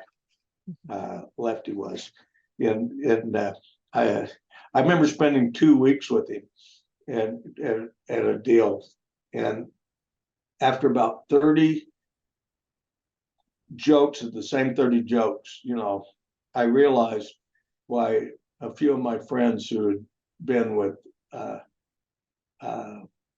lot of movies, celebrities, after a while they get because they're still on call all the time. They're on. Yeah. It's uh, I it there were just a lot of other people. We had just minor people. I remember Arnold Palmer asked me when I had to catch him a fish in the pond that we had designed, and he got down. He said, "Well, where do you rank?" This was like an 86 in your field, and I said, "Well, I don't know. There's no rankings. We don't compete against each other." "Well, how much do you get for a speaking deal?" And I said, "Well, it depends, anywhere from $500 to $1,200. It depends on the situation." So, well, that's not very much money. And he says, "I get $50,000 to play a golf game, and they fill my jet." Now this is 86, you Right. know. And he said, "Well, it isn't a very big field." Yeah. And I remember talking with Lefty, and he says, "We make less than a first-year lineman in the NFL. And we most likely are better known than they are." He was always the guy that we always looked to to set the pace on the prices and everything. But I learned a little from him. He was that if you had to stay for the auction, he said, well, if I have to stay for the auction, if I just give a program, it's $700. If I have to stay for an auction, it's $1,000. He said, I didn't have to go to very many auctions. Yeah. I used to hate that doing a banquet. Yeah. You get done to the talk, and then the auction would go on until 10:30. And then you had to get up and be on an airplane or Oh, it's 6 a.m., 4 a.m. sometimes. oh God, it just rah. Yeah. But I liked the sport shows because at least you were there for 5 days. Right. You could settle in and go out at night and have a couple drinks with friends. And Oh, I had some funny thing. I took you'd love this story. So I was at BC Place, and there's a wonderful hotel across from there, right. and it's where the movie people are always staying when they do the Canadian movies, and the William Tell restaurant, which is just fabulous, is in that building, and so one of the guys stopped me in the hallway and said, "Look, I know you're doing fly casting lessons over at the BC Place. Robin Williams wants a lesson Oh my on how gosh. to throw." He heard you were doing lessons on how to throw a teeny tip, and he's going to Alaska, and it says he's got a night shoot tomorrow, so he doesn't have to be there until like 4 o'clock, 3 o'clock. And he said, "Would you get up in the morning and give him a private lesson?" And I said, "Sure, absolutely." And so we went over there, and they had a reasonable casting thing, but it was only like 75 feet, and he was he knew his way around. And he was very quiet. He wanted to talk to me about New Zealand. He was going to go to New Zealand, and he said, "Look, I know Alaska. I got to learn how to throw these." And I said, "Well, you got to forget about your casting. It's different." And I said, "The roll cast once back, shoot it." So he was getting pretty good at it. Nobody on the floor and everything. And he said, "Hey, this is kind of fun, You really don't have to work very hard." And I said, "Well, you will when you strip it all back." And so as he was doing it, he shot, he really got it in, and he shot it and went clear over the block, the things that had to block it, and then to one of my friends at a fly shop there, Kathy Ruddick. I don't know if you ever Oh yeah, right. Yeah. And she just laughed. She was just laughing. He said, "See if you can do it again." And they realized they were just come to the show that was Robin Williams up there. So he goes back and so he does it, and he misses it and goes to the left and hits this biker woman walking up, because the people were starting to come into the show. Just hit her right in the chest with that shooting cat fly line. Yeah. Just drilled her. And the guy was this great big biker guy, and he took one look, and Robin hands me the rod. So when he looks up, I'm holding the rod. You're the bad guy. and this guy runs right through, there's only like about that much water in it. He runs right up the casting pool, throws down the barrier, and runs right at me. And Robin's standing there next to me, and I'm going. And he gets about 10 feet away, and he stops. "Robin Williams." And he goes into his act. And the police are now coming in there, and they're grabbing me because a woman's staring me down. And they pull me away, and Ramen just stays there, and he just entertains them, and finally out one of those deals in BC, pull out, and get out of there. So I go back over there, and there's a card in my deal when I get done, and said, "You're on for dinner. I'm working, but William Tell, Arctic Char." They knew that I liked Arctic Char, and big bottle of Cloudy Bay Sauvignon, and a nice note. "Thanks for the adventure." And I had by myself, had one of the great meals. Yeah. it was pretty damn funny. I wish you liked writing still, because I would love to see a book with all your stories. You could tell your stories and have someone write them for you. Well, I don't, but I, I don't know. I'm at the point now. I'm looking at all the books, and my wife says, "You know, if you died tomorrow, I'm just getting a dump truck and just take all this stuff away." She's not as enthusiastic about my career as Others. but the good news is we got a chance to raise a great family and go everywhere we wanted to go. Yeah, So, exactly. and that's I got to testify in the Senate on a bill. I got to go to the White House. I got to go great long friendship with Dick Cheney, and I got I got to tie flies in the Senate chambers. And all these wonderful things. Got to do all the television and everything I ever dreamed of doing. Hey, well, let's keep in touch. I'd And I'm love glad that. to see you coming back next summer. So we're going to have to find some time that we get together in Wyoming. Yeah, we'd love that. Yeah. And Okay. It's oh such a boy, pleasure, Jack. Thank you. yeah. All right. Well, that's really wonderful. Take care of yourself. And I Thanks, look Jack. forward You to too. keep, and I appreciate your integrity. It will win over the long run. Thank you. Yeah, Thank- it's better to have your own people than have to depend on how much you punch the deal.